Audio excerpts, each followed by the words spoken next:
the internet is huge.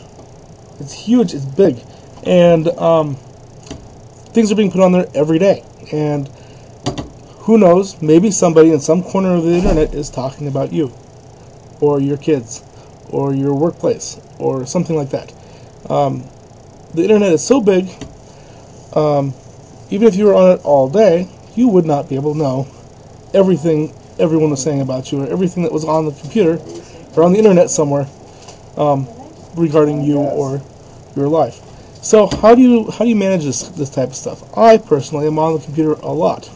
I'm connected to the internet most of my waking hours, and even I can't, with all that time spent online, can't manage this task. So I'm going to show you today a couple tricks for protecting your digital footprint using Google Analytics. Google Alerts to notify you of when somebody online is talking about you or talking about something that you care about. And also I'll show you some practical applications in the classroom for this tool.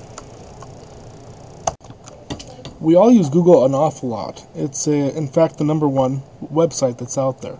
And what most people use it for is just to search the internet. And it is a really powerful search engine. But Google is actually a lot more than just a search engine. It's a company, and it provides a lot of other services. One place where you might go to find some of those services is up here at the top. There's a little link that says More, and next to that's a little triangle. If you click on that, you'll get a short list of some of the most common Google products.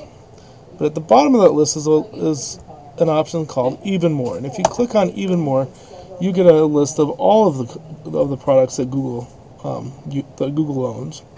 And one of them here at the top that I use to alert me to when someone has mentioned something about me or about something I care about online is Alerts.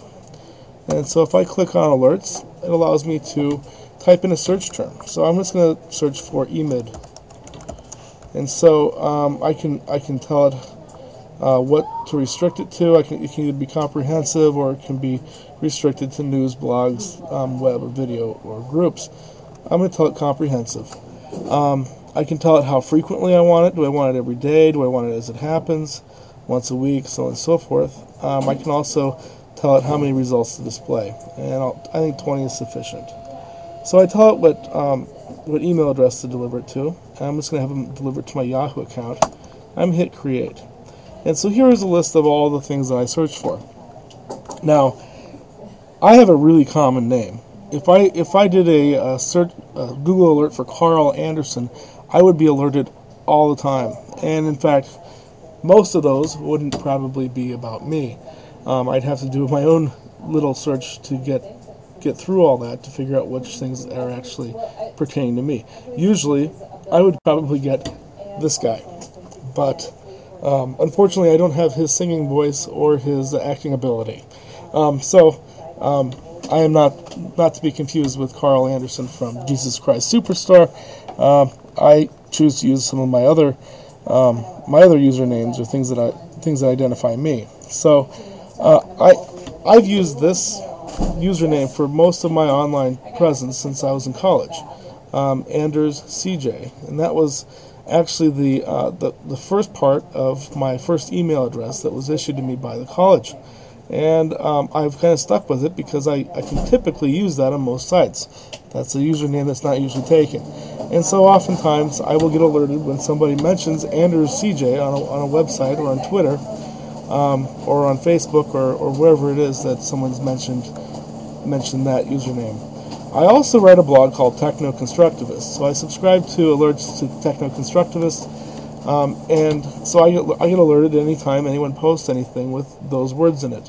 Now, that also means that a lot of the things I get aren't necessarily related to my blog, but those are kind of restricted terms, so I'll often get stuff related to things I'm interested in, whether they pertain directly to me or not. I also work for a school called Minnesota Connections Academy, and these are the two names that we use, Connections Academy and MTS-MCA. So I'm interested to see what kind of stuff's out there being published about that school, so I get an alert for that. And now I've subscribed to EMID. So I'll be alerted at any time anyone mentions those words on the internet.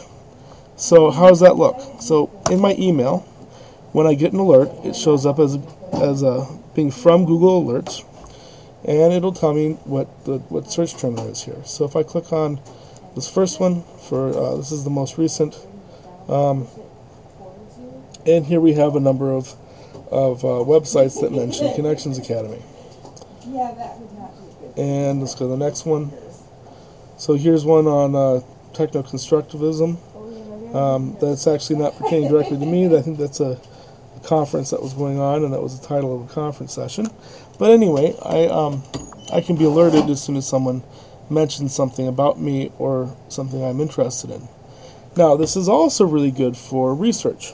So if you're doing a research project where it's really important for you to get the latest and greatest news, it's a good idea to create a Google alert for search terms that you're interested in. And so then, as soon as Google finds something is posted, let's say you're doing a research paper on the earthquake in Haiti, or so you might put in a Google alert for Haiti earthquake, and you'll be alerted as soon as new information is posted online about that.